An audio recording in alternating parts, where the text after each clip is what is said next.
In the 1870s, scientists began probing what stuff was made of using discharge tubes, basically gas-filled tubes with electrodes at each end, which emit light when an electrical current passes through them. Basically what a neon light is. Because this light was originally produced by a negative electrode, or a cathode, it was called a cathode ray, and it had a negative charge. But in 1886, German physicist Eugen Goldstein found that the tubes also emitted light from the positive electrode.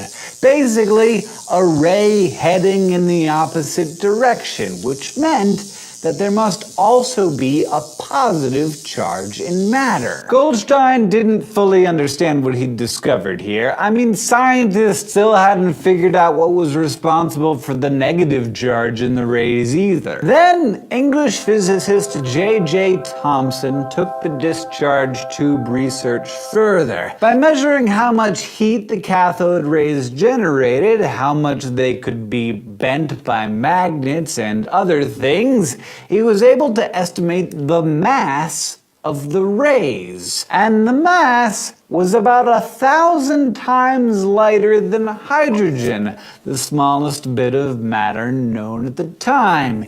He concluded that the cathode rays weren't rays or waves at all, but were in fact very light, very small, negatively charged particles. He called them corpuscles. We call them electrons. So even though we didn't understand what shapes they took, we knew that there were both negative and positive components to matter. The next question was, how were they arranged in the atom? Thomson knew that the atom overall had a neutral charge, so he imagined that the negatively charged electrons must be distributed randomly in a positively charged matrix. And the very English Thomson visualized this model as a familiar English dessert: plum pudding, the positive matrix being the cake, and the electrons the random floating bits of fruit within it. Even today, Thomson's model of the atom continues to be called the plum pudding model. And while a single electron's motion is random, the overall distribution of them is not. The next big step was taken by New Zealander